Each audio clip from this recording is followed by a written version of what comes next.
C'est mon ami, c'est mon appartement, c'est ma fidèle et adorable amie depuis longtemps. Elle ne m'a rien dit. Elle ne m'a pas parlé de vous.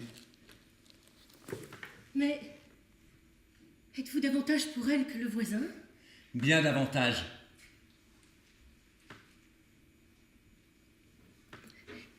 Était-il légitime qu'elle vous parle de moi? Y avait-il entre vous des moments où elle aurait pu le faire? Chaque soir. Jamais elle ne m'a parlé de vous. Et je suis amoureux d'elle. Je l'aime à en devenir fou, car elle se contente de me supporter avec une certaine bonté. Jamila est ma plus vieille amie, mais je sors de la voir. Et ce n'est pas de la bonté, mais pas du tout de la bonté qu'elle m'a témoigné. Jamila pourtant vit chez moi. C'est mon appartement. Est-ce que je devrais dire qu'elle n'est plus mon amie? Pourquoi? Qui est-elle devenue pour ne plus vouloir être celle dont là-bas je vantais l'admiration pour moi, la constance, de l'admiration pour moi, l'affection, le dévouement, la modestie, dites-moi, qui est-elle devenue? Si cet appartement est le vôtre, Jamila ne vous le rendra jamais. Elle ne s'en ira pas. Jamais? À quel titre vous le rendrait-elle? Elle s'est aménagée ici une petite vie très satisfaisante. C'était un accord entre nous, entre deux amis de toujours.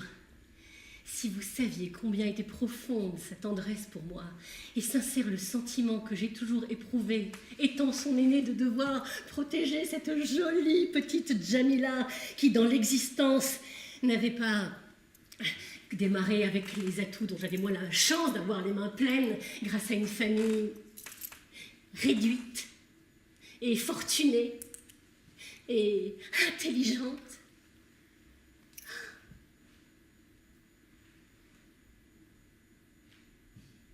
Ils ont tous chacun leur tour baisé Jamila. Pardon, je ne voulais pas dire cela, surtout pas. Oh, comprenez-vous? Oui. Comme je vous le disais, je suis amoureux de Jamila. Oui, c'est une bonne chose. C'est une bonne chose, la vie ne l'a pas gâtée, honorée, choyée. La vie m'a chérie, mais pas elle. Oh, Jamila. C'est pourquoi il convient maintenant de l'aimer sans rien lui demander. Mais bien sûr. Ils l'ont tous baisé à mort. Ne faites pas attention. Ne prenez pas garde à ce que je dis. Mais c'est un fait. Elle a laissé presque morte.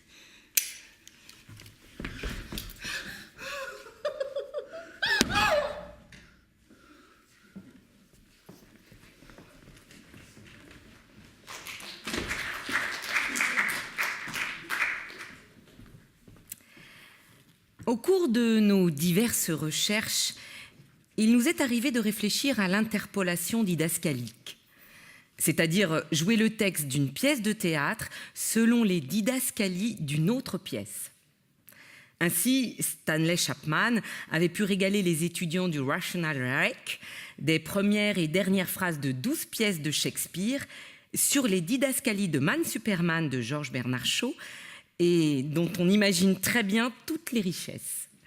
Nous avons pu aussi constater le bonheur de telles investigations en prenant les indications chorégraphiques du quadrille des homards dans Alice au pays des merveilles de Lewis Carroll et en les appliquant à la fable du homard et du cornet de beef que le docteur Fostroll portait en sautoir d'Alfred Jarry. Dans ses recherches, Loutrapeau a voulu creuser encore la mine de ces interpolations. Tous les acteurs qui ont joué Feydeau vous le diront. Il faut suivre les didascalies de l'auteur du Fil à la patte ou de la Dame de chez Maxime. Sinon, le risque est grand de se perdre, de ne pas trouver le tempo, le fil justement, et d'âme, de passer à côté d'une scène, voire de la pièce entière. Fort de la constance de cette assertion, il nous est venu à l'idée d'aller expérimenter du côté de ce grand dramaturge. Si cela est vrai pour ses propres pièces, est-ce que cela ne le serait pas pour d'autres? La réponse est oui.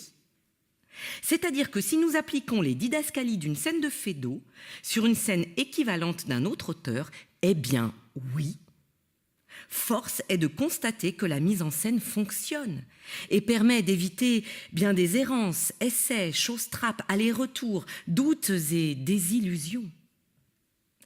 Devant la réalité de la vie économique de nos métiers, qui voit le temps des répétitions diminuer comme peau de chagrin et ne nous permet plus guère d'errement durant de longues périodes de répétition, l'Outrapeau cherchant constamment à faire avancer la science et rendre service à tous ceux qui œuvrent à l'art théâtral, vous livre ce principe de mise en scène universelle qui rendra bien des services, nous en sommes convaincus.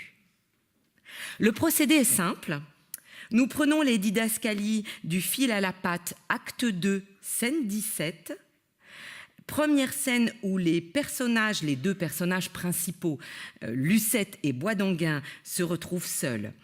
Puis nous les appliquons à la première scène entre deux personnages principaux, femme, homme, et je dis ici en toute conscience femme, homme, en place du plus fréquent homme, femme, car il faut bien, dans la recherche d'exactitude, que la scène commence par une réplique de la femme.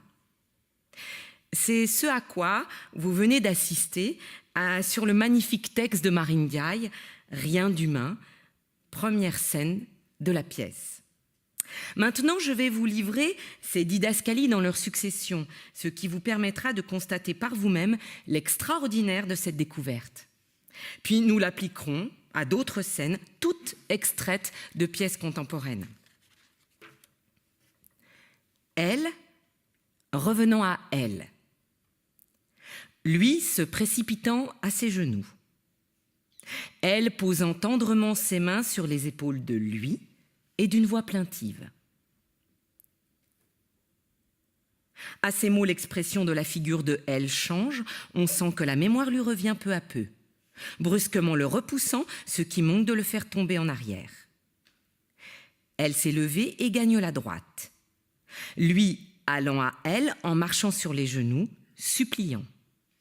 Elle, la parole hachée par l'émotion. Lui se levant et comme un coupable qui avoue.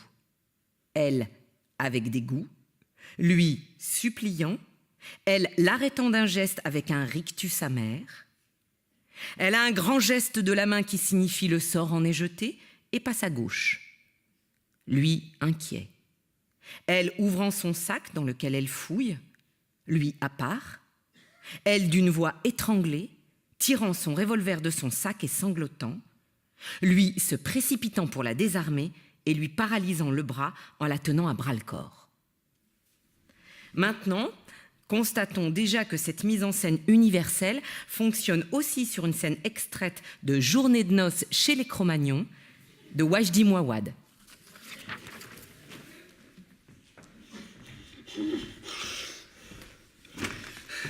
Ça ne commencera pas comme ça. Ça commencera toujours de la même manière. Comment veux-tu que tout cela commence, sinon de la même manière?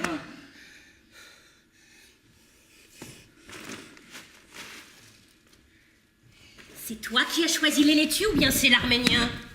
Toujours, toujours, toujours de la même manière. C'est toi qui as choisi les laitues? C'est lui. Regarde-moi ça! Maman! Enfonce ton nez.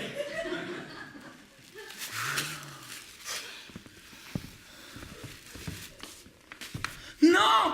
Et explique-moi, de quelle manière, par quel principe, je veux dire, par quel procédé génial et quel procédé génial je dois employer pour cuisiner à partir d'une merde pareille? Ne t'énerve pas. Je vais en chercher une. Où vas-tu, bordel de cul de merde? Je vais chercher des putains de laitues.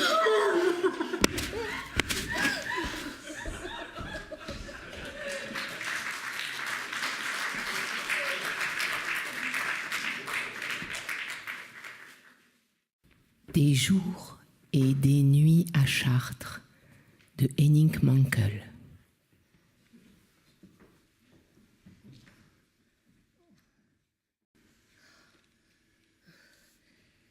faut que je retourne à l'intérieur.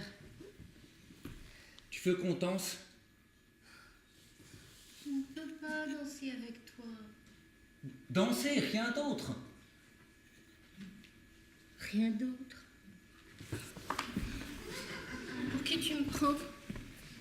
Je voulais dire juste danser. Je ne veux pas danser avec toi. Tu n'as qu'à inviter celles qui dansent avec les Allemands. Tout ce qu'elles veulent, c'est qu'on leur fasse des cadeaux. De l'argent, des cigarettes, des bas de soie. Ça te paraît si étrange? On ne trouve plus rien depuis qu'il y a la guerre. Je n'ai jamais tué personne. Mais tu es soldat, non? Et tu es là dans mon pays. L'Allemagne ne demande que justice. Tout ce qu'on nous a pris après la dernière guerre. Nous ne voulons plus être humiliés. Oui. Tout c'est trop compliqué pour moi. Mais quelque chose m'intrigue. Est-ce que je peux te poser une question? Bien sûr. Est-ce qu'Hitler sait danser?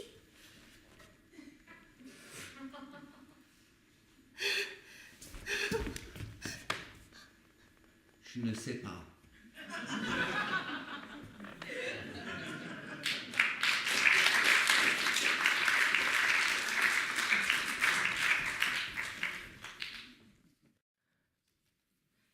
Avec le couteau, le pain de Carole Thibault.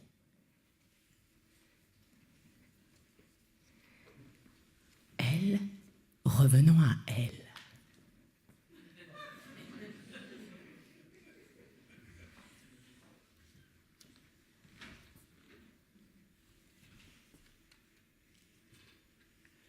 Qu'est-ce que tu fais? Lui se précipitant à ses genoux. Je travaille pour mes examens. Elle posant tendrement ses mains sur les épaules de lui et d'une voix plaintive. C'est les parents. Ils jouent aux cartes.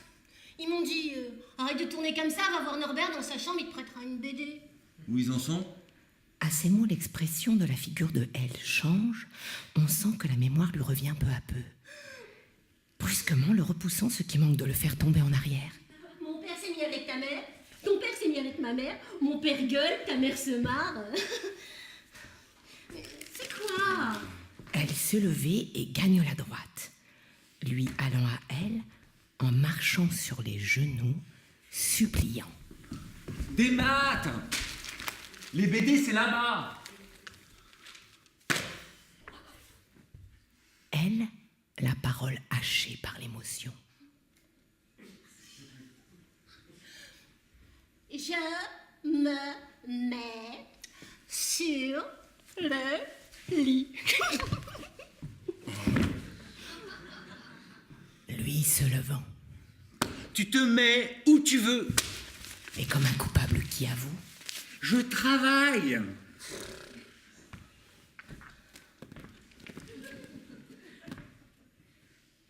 Mon père est tête parfois. avec dégoût, suppliant. Il est complètement dépassé. Elle l'arrêtant d'un geste avec un rictus amer. Ah, Elle a un grand geste de la main qui signifie « le sort en est jeté » et passe à gauche.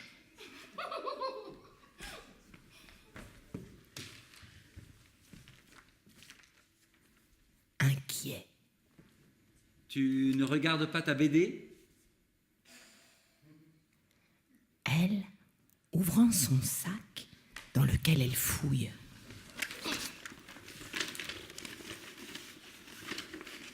Norbert, t'as quel âge? Lui à part, Assez vieux. elle d'une voix étranglée.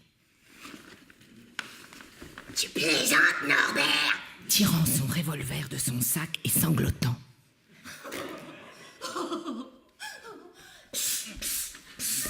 lui se précipitant pour la désarmer et lui paralysant les bras en la tenant à bras-le-corps. Je travaille pour mes examens.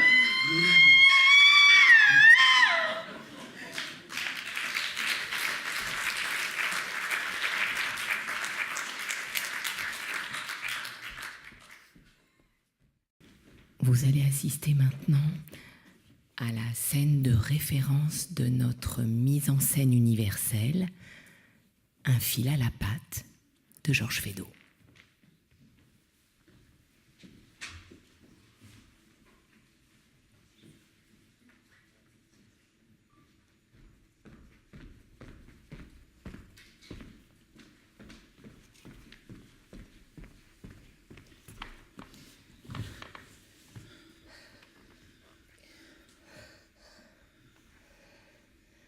Qu'ai-je eu?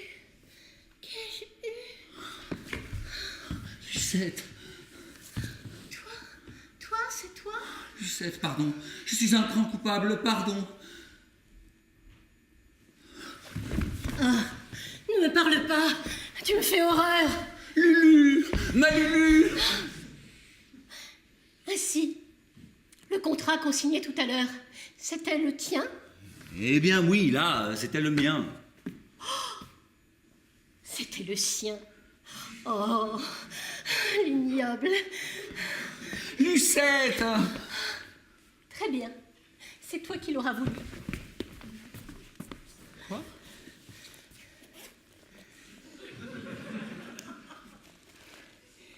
Tu sais ce que je t'ai promis? Que m'a-t-elle donc promis?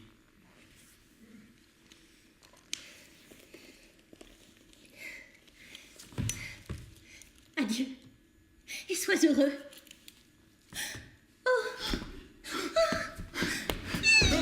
Lucette. Mais enfin. Voyons, c'est très dangereux.